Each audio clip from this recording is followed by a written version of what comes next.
rotation articulaire contrôlée de la colonne vertébrale pour venir stimuler toutes les lignes de tissu de ton articulation. Donc, dans un premier temps, tu vas toujours travailler dans une amplitude maximale sécuritaire. C'est-à-dire que lorsque tu vas venir réaliser tes mouvements de rotation, si maintenant tu as des gênes, des douleurs qui se présentent à toi, eh bien, je te demanderai de venir réduire cette amplitude-là. Dans un second temps, tu vas venir travailler sans stimuler tes autres articulations. Donc là, on va venir bouger au niveau de la colonne vertébrale, mais on va éviter de venir solliciter les coudes, les poignets, les genoux ou la hanche pour que ça soit le plus efficient possible. Et dans un troisième temps, je vais te demander d'irradier ton corps pendant l'exécution du mouvement. Irradier, ça veut dire quoi? Imagine que maintenant je prenne un bâton et que je te mette un coup dans le ventre, tu vas venir te contracter pour te protéger.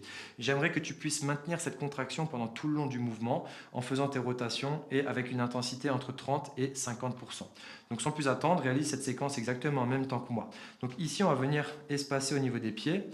Pour pouvoir inhiber le travail de la hanche, tu peux même te mettre légèrement en rotation interne et tu vas venir mettre les mains au niveau des tempes. Tu peux très bien te mettre au niveau des poignets, au niveau des épaules, il n'y a pas de problème par rapport à ça. Et là, l'objectif maintenant, ça va être de réaliser nos rotations articulaires contrôlées. Donc on va partir de côté de cette manière-là, on va venir visiter le plus bas possible et ensuite on part en extension. On fait attention à l'équilibre, on garde l'irradiation et on va chercher le plus bas possible. On vient stimuler l'ensemble de la colonne vertébrale. Si on perd la rotation interne, on la remet en place. On évite de solliciter la hanche. Troisième tour. Ok. Et on part de l'autre côté.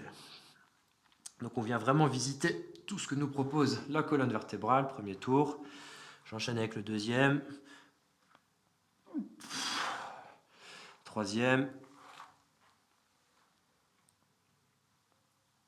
Et voilà pour les rotations articulaires contrôlées de la colonne vertébrale.